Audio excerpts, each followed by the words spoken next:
Okay, so first thing, let's take a look at the motor. As you can see, it's quite a nice looking, robust piece of machine. It's got a kill switch here when you shut the motor off.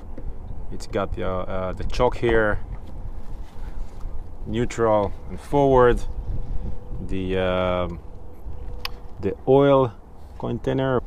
This is the fuel switch that switch between on and off fuel to the carburetor. So when it's in this position, it means the carb doesn't get any fuel, but we'll talk a little bit more about it later.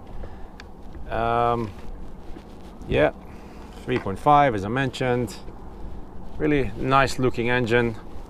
Weight wise, it's I think it's 18 kilograms, so it's still on the light type of motor, which is really important for me. You got the fuel tank here. Close it really hard. It's hard to open with one hand. Let me try it though. Oh, but I need my both hands for that. Anyway, take my word for it. There is petrol in there, and that's the vent, which I'm closed now, so I can show you how I start the motor from the beginning. Other than that, I think that's it for now. This is the motor. You've got here the tilt switch, so when you tilt the motor, you can lock it with this switch. And overall, I'm very pleased with that, with the looks and with the looks and feel, let's say. So I think that what I'll do now is I'll start it and I'll show you. We'll take a look at how it looks like when it starts and take it from there. Okay, so there we are, guys. There is enough petrol in the motor. It's got an internal tank of 1.1 liter, which will last you about half an hour on full throttle and maybe an hour on half throttle, something like that. I don't think you can connect an external tank, external jerrycan, so you just need to refill here and there. I've got the oil in, as you know already, and now we're gonna start the motor and see how it works. When you start, always make sure that your motor is on neutral. So here is neutral, forward. Make sure it's on neutral always. Open the fuel supply to the carburetor by switching it like this. Open the little fan here on the gas tank, gasoline tank, just like that, so it can get ventilated.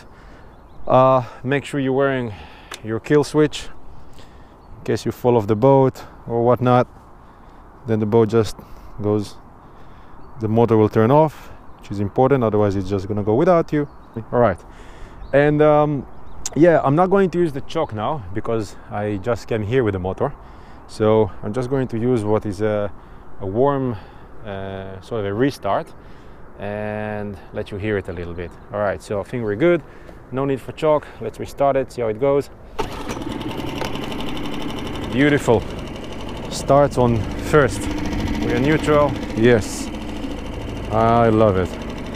Let it warm a little bit. Sound-wise, nothing to compare to the Honda. Sounds so much better already from the get-go. Hopefully you can still hear me there with the microphone. We're going to test it a little bit now. The camera is shaking, so we're going to test it a little bit now and see how it goes. I know it's difficult to show how noisy it is or not, but trust me that it is much more comfortable to the ear than the Honda that I had. 100% better.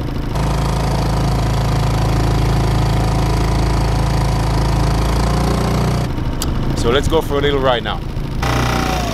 Make sure to check that your motor is spitting water for the cooling every here and there. Check that the water is still coming out so you don't fry your motor.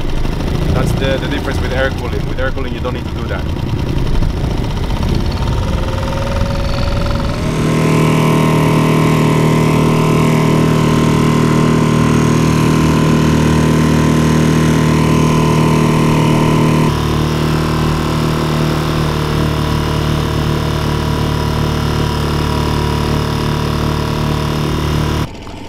Okay, so I'm gonna test some speed now, see how fast it goes. We're gonna start with half the throttle against the wind, then a full throttle, and then we'll do the same with the wind. Now, We're going against the wind with soon to be half throttle.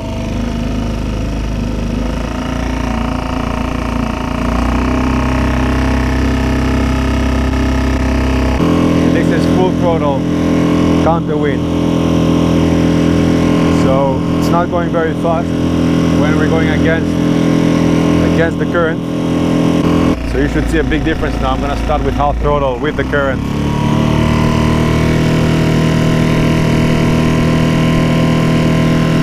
This is half throttle now. 9 on half throttle.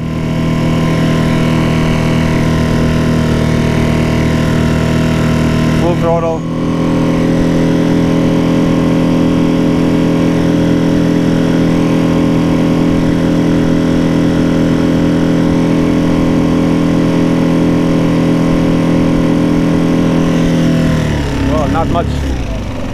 Not much of a difference. So it made about 9k an hour.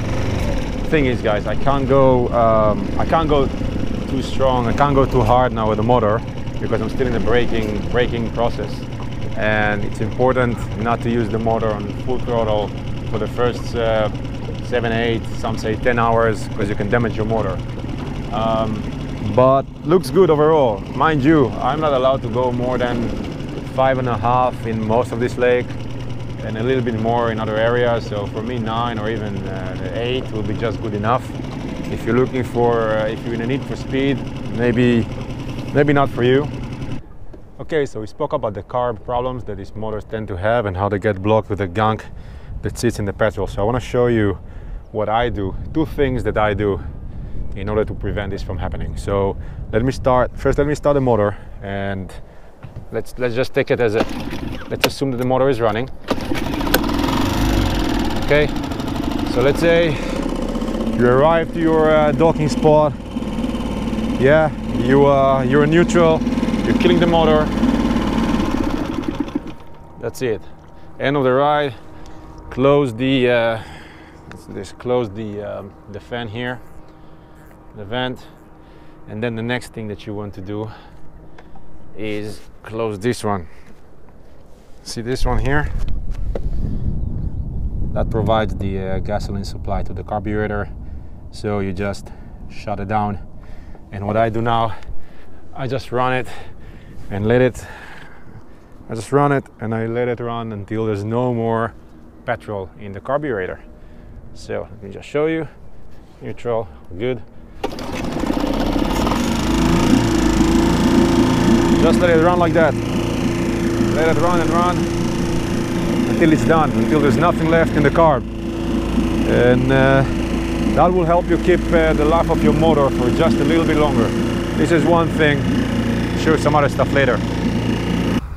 Okay, well, I don't know if I trust this GPS thing. It didn't seem to be very accurate. I think that I actually went much faster than 9k, but I couldn't go too long on full throttle because I'm still in the braking process of the motor, and you need to go for like 8 hours or so without going on full speed, and I didn't want to wreck it. If you read the manual, there's a very clear guidance of how you should brake in your motor before you can go full throttle for a while. But anyway, it was a good experience. Really like this motor. Goes really nice. It's not the quietest motor still, but I mean, that's what you can expect from a 3.5 horsepower. It's not going to be a complete silent motor, right? It's definitely better than the Honda. Do I recommend it? Yes. For this price, 700 euros is what the new one costs. Pretty quality motor. I only have it for less than a week, so I can't really tell you what I don't like about it yet, but so far, okay, yeah, one thing maybe, it's got a plastic propeller. I would have preferred to be aluminium. Unfortunately, that's not the case, and I don't think you can change it, but you know, it's not a big deal. So, I'm gonna stick around, do a little bit more fishing, see if anything goes on. And oh yeah, stick around for the bonus video. I'm going to show you how I'm draining my my tank with something that I bought online, because I don't want to leave anything in there. I'm not going to use the motor for the next couple of weeks, so I'd rather keep it empty and dry. If you don't need to see that, then thank you very much for watching. Please subscribe, like, leave me a comment. Let me know what you think. If you have any questions about the motor or about the Honda as well, then let me know. I'm happy to help. And that's it. Stay safe and see you in my next video. Thank you. Bye bye. Those ducks are crazy. Okay guys, so as I said, I'm going to empty the gasoline that is still in the tank, because I'm not going to use the motor for a while. Very simple. Starting from step one. Make sure the vent is closed, by the way, when you leave the boat. Right. Open the tank. Still quite some gasoline there. Have the jerry can where you want to dump the unused petrol into, and get yourself a type of pump. I got myself this one. It's like 10 euros in Amazon. Very simple. This one goes into the jerry can. This one goes into the tank, and you just start pumping. Let me show you.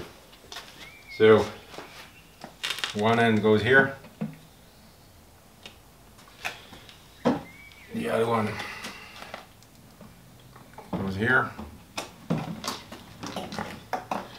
Give it a couple of yanks and it will start flowing by itself. As you can see, I don't know if you can see, but hopefully you can. The gas is being pumped out of the gas tank into the jerry can. Now, work with calm. You don't want to drop it or anything. It stinks. I think it's almost done there. There's just a tiny little bit, some residue, but that's fine. And by the way, there's another way. If you want to be completely sure, you can also drain the carburetor. There's a little screw under the hood. If you open it, you can drain the leftover. You can drain the leftover of what is left in the carb just by twisting the screw, but we're not gonna do it now. So that's it. Hopefully this was useful for you. Thanks for watching, and again, see you in the next time. Bye for now.